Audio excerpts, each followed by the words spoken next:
I used to work at a security company with a bunch of friends. We all got along very well, and most of us even hung out after work.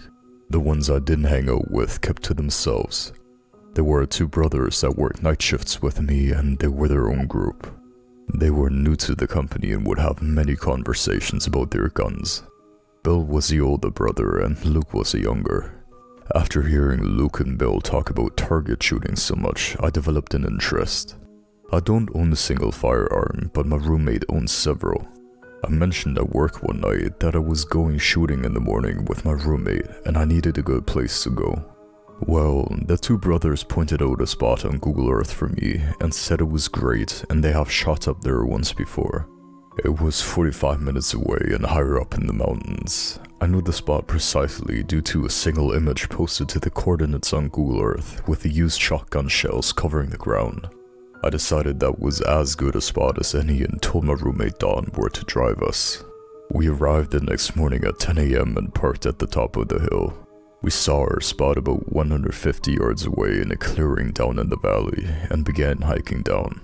On a quick side note, I wear this very bright, neon yellow hooded sweatshirt at work and during the winter.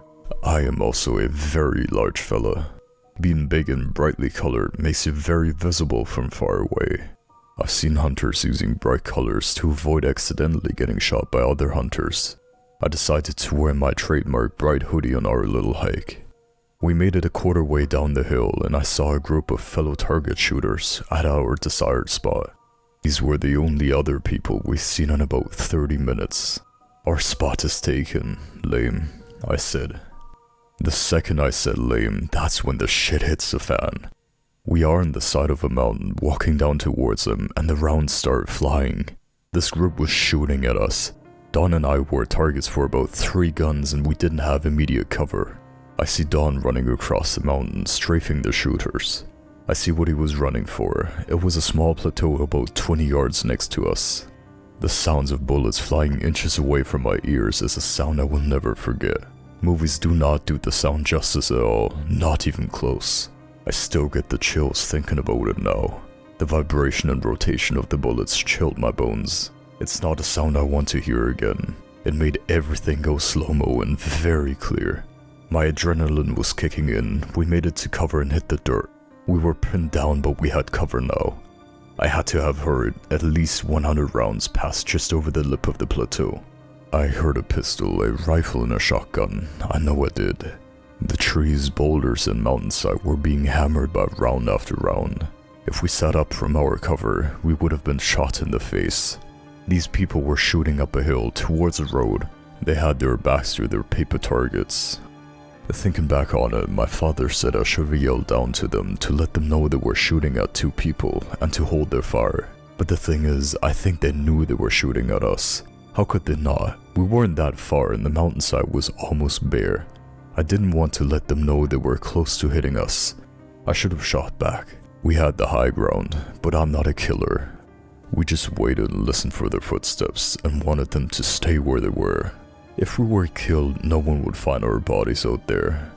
15 minutes went by and the gunfire didn't let up until it just ended. The mountain was quiet again. After 5 more minutes of silence, we checked down the hill. They were gone. We had our guns ready as we scanned the valley down below. Nothing. No more guys, no vehicle, just our garbage left behind.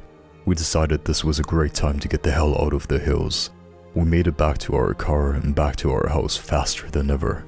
When I went back to work the next shift, I told the story to everyone. I even thanked Bill for the sweet advice. He apologized for the bad locals and said that's crazy. Another co-worker told me Bill and Luke went out shooting the same morning as I did, in the same area. I asked Bill immediately about it, asked him where he went shooting and what guns he brought to the shoot. He pointed at the same damn Google Earth image as before.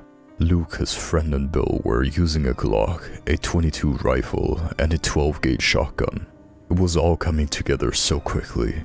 I told him he was a psycho and he almost killed us.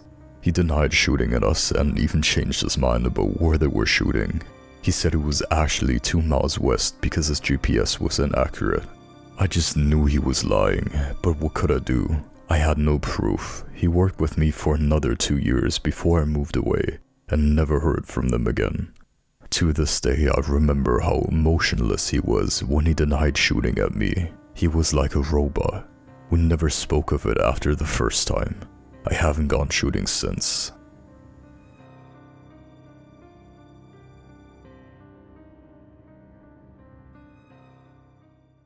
When I was a teenager, I was goth. Black hair, black clothes, black makeup, even had a pair of combat boots. My friends and I, in typical goth fashion, hung out at a local cemetery. We started going as a joke, but soon discovered we liked the peace we found there. And that all changed with one night. My friend called to see if I wanted to hang out, and I did. None of our other friends were available. They were either working or recovering from partying the night before, so we were on our own. My friend picked me up and we drove up to the cemetery.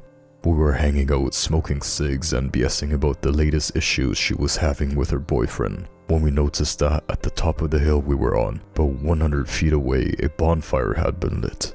You have to understand that the cemetery is about a block away from the campus of a major university, and it's not uncommon for college students to go there to party.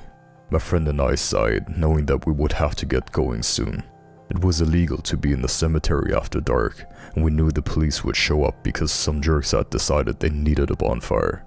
We decided to finish our cigs and then take off. Just then, the most horrible stench came wafting down the hill from the direction of the bonfire. My friend gagged and covered her mouth. I groaned and said, "What the hell?" My friend shook her head, saying, "I don't know what they're doing, let's just leave." We get in the car and one of us suggested, I honestly don't remember who, maybe we should just go up and see what they're doing. My stomach turned and a cold shiver went through my body. My friend must have had the same feeling because at the same time we both said, "No, we should leave." My friend turned the car on, switched on her headlights, put the car in reverse and looked over her shoulder before starting to back up. I was still looking up the hill. A figure stepped in front of the bonfire. I could only see a silhouette, but I was sure whoever it was watching us. A feeling of terror hit me and I said, "Go, go, go, go," getting louder and more panicked with each word. My friend looked back up the hill for a second, and just as the figure took a step towards us, she slammed on the gas and peeled out, going in reverse down the hill. She rammed the gear shift into drive and we were out. We didn't say anything for a while until she said, "What the hell were they burning?" I shook my head, "I don't know." She dropped me off at home and I went to bed immediately. The next morning I woke up and went out to the kitchen. My mom was there, drinking her morning coffee, and I joined her. We talked about her job for a bit when she suddenly comes out with, "Did you hear what happened last night?" I shrug and say no, I had just gotten up. She tells me that a woman she worked with was kidnapped from the parking garage. "Oh my god," I say, "did they find her?" "Yes, but too late," she replies. "Whoever took her had raped and murdered her. They found her this morning up in the cemetery.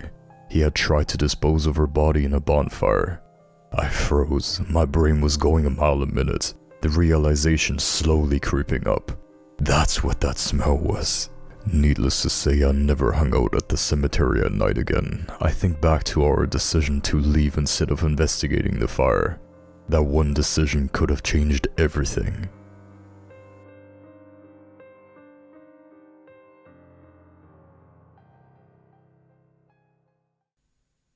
I posted my story as a response to an Ask Reddit thread and was told I should post it here. So here it is. Growing up, I always wanted to go on a bike ride at night. Something about it seemed really cool to me. It wasn't until I was 13 that my mom finally let me. She told me to wear my helmet, have my phone, take a flashlight, and she set the parameters for where I was allowed to go. She gave me about 4 miles, which was a lot to me. So right after the sun set, I was off. I loved it. There were no people out walking their dogs, no kids running around, the temperature was perfect, etc. It was really fun, so fun that I ignored the limits my mom said. You see, where I was biking was all walking paths. It was one of those grassy areas between 2 neighborhoods. There was this long path that was at least 600 feet at a 25-degree angle. I was flying down this hill, having an absolute blast, and darted right through the parameters. My mom set these limits for a reason. Everything on the inside was close to houses and people. The outside, more specifically the place where the path I was on led to, was barren. I rode along this path for 10 minutes before I could only see some of the lights of the houses on the inside of the limits. After 15 minutes of riding along this dirt path, I hear singing. It sounded about 30 or 40 feet in front of me. I stopped riding to hear better. It was a woman's voice. She was singing Eleanor Rigby by the Beatles, but she wasn't singing the words, just the melody of the vocals. Her voice was strange. You know how when you have a phlegm in your throat, your voice gets really scratchy? That's what her voice sounds like. I inch forward to try and see her. I get close enough to see the silhouette of hair bouncing up and down, like she was headbanging. I decided to get my flashlight out. I'm thinking that maybe this person is in need of help or something. Or maybe this is just an insane person and the light will scare them away. So I take the flashlight out of my pocket, point it at her and turn it on.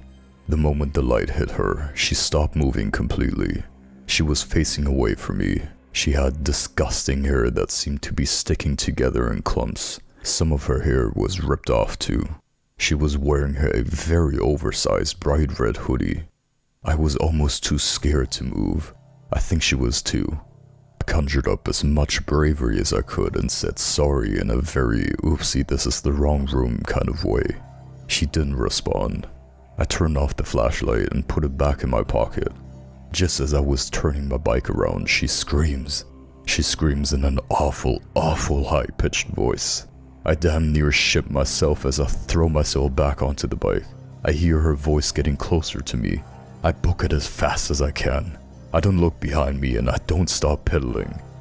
Her screaming grew quieter and quieter until it dissolved into the howling of the wind.